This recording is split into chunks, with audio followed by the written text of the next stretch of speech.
As I'm sure we all know, back in 2015, an Amtrak Northeast regional train heading from Washington, D.C. to New York City derailed and wrecked at Frankford Junction just outside Philadelphia, Pennsylvania. It was the deadliest on the Northeast corridor since the Chase, Maryland accident in 1987 that took the lives of 16 people. But what many people don't know is that over 70 years prior, another train derailed on this curve, only 10 times more catastrophic, and would go down as one of the worst passenger train wrecks in the United States. This is the tragic tale of the Frankford Junction accident of 1943. It is Labor Day, and passenger rush is in full swing.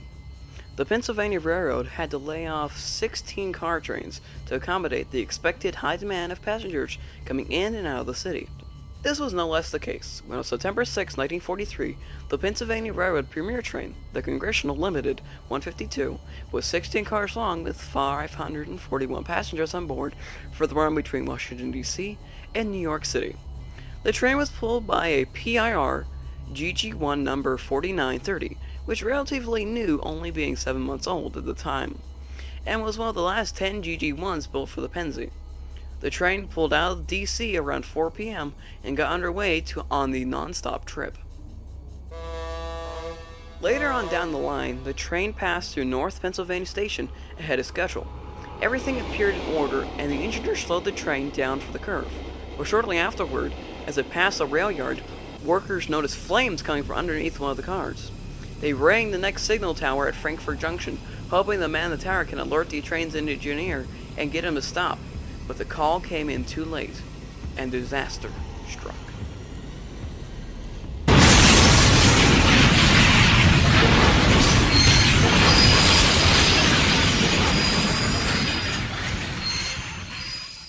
The train derails at 56 miles an hour at 6:06 p.m. 49:30 and the first 6 cars make it, but car number 7 catapults into the air, striking a signal gantry which peeled off its roof along the line of windows like a can of sardines.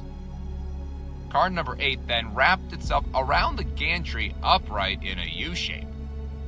The next 6 cars were scattered at odd angles over the tracks, while the last 2 cars remained undamaged. As it was World War II going on, many servicemen who were home on leave who were on board the train were able to help out the badly injured. The rescue efforts were assisted when workers from the nearby Cram shipyard arrived with acetylene torches, ready to cut open the mangled train cars to rescue the trapped victims. The rescue process would take until the following morning, until all that could be found were just bodies.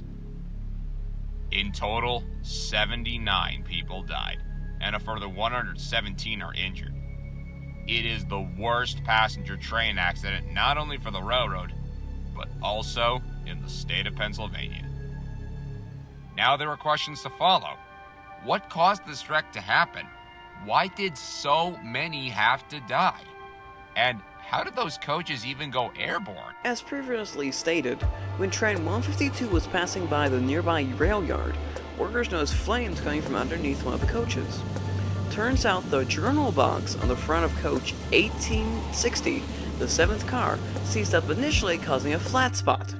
Flat spots happen when the wheel axle temporarily seizes and drags along the steel rails for a period of time for a number of reasons, such as ice, leaves, slamming the brakes too hard, or perhaps even poor maintenance. But when the flat spot grows to the point where the wheel can no longer spin, it jams the axle and it becomes a hot box. To investigators, this seemed to be the case, but what didn't make sense is that the railroad's mechanics who had inspected and lubricated the box earlier that day swore it had been in good order. How this hot box escaped attention until it was too late has never been explained. No matter the case, the hidden hot box sighting along the steel rails was determined to be the culprit. The friction between the steel hot box and the steel rails is what caused the axle to overheat and eventually caused it to snap, catching the underside of the truck and catapulting the car upwards, with the train ultimately derailing the way it did. After the accident, some of the coaches would be scrapped. but 4930 was unscathed and returned to service. It would continue to run for the Pennsy for a little over 25 more years, until 1968, when the Pennsylvania Railroad merged with the New York Central, forming the new Penn Central. It would still run under Penn Central ownership with the same number, and apparently was still in service months after the formation of Conrail in April 1976, but seems it was ultimately retired and cut up not long afterwards. Now as for the Pensy's Congressional Limited service, it remained irregular throughout the 1950s and 60s, despite a loss of ridership as the regional airlines and interstate highways started to take over. But sadly, the service continued to decline through the Penn Central era after 1968, particularly as the company eroded away into the 70s. Then with the startup of Amtrak on May 1st, 1971, the train initially remained on their timetables, but the service would be discontinued by the end of the year. But of course, the story of Frankford Junction isn't over yet, as 71 years and 8 months later, in May 2015, along the same stretch of track, speeding over 100 miles an hour, Amtrak train 188 derailed and wrecked at the very same curve. That wreck ended up killing only 8 and injured over 200. It's kind of scary on how this happened. It has now been 80 years since this tragic accident, and even today, the 1943 Frankford Junction wreck remains the deadliest rail disaster in the state of Pennsylvania. But some do ask, is there another wreck at the curve just waiting to happen? Well, I believe that a wreck not happening at the curve again is something that we can all be praying for. Hello everyone, it is I, Trainmaster X here. Now before I end this video, I want to say thank you all for watching this video. I certainly hope that you liked it because I had fun doing this. And I actually want to thank History for Everyone Productions in the making of this video. I was happy to have him along as a co-narrator, and I think it was fun doing this. If you want us to maybe do this again in the future, let us know down in the comments. Also, I should point out that, I haven't been around on YouTube for quite some time now due to my life crashing down on me for personal reasons.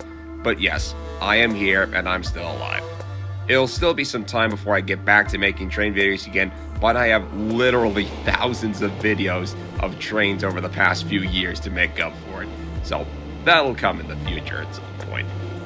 Right now, I'm actually taking an internship at my church's college program in tech and media production. So this is going to be a fun step for me in the next phase of my life, improving my skills for media and tech production. But overall, again, thank you all for watching this video. We hope that you all liked it, and we'll see you down the line.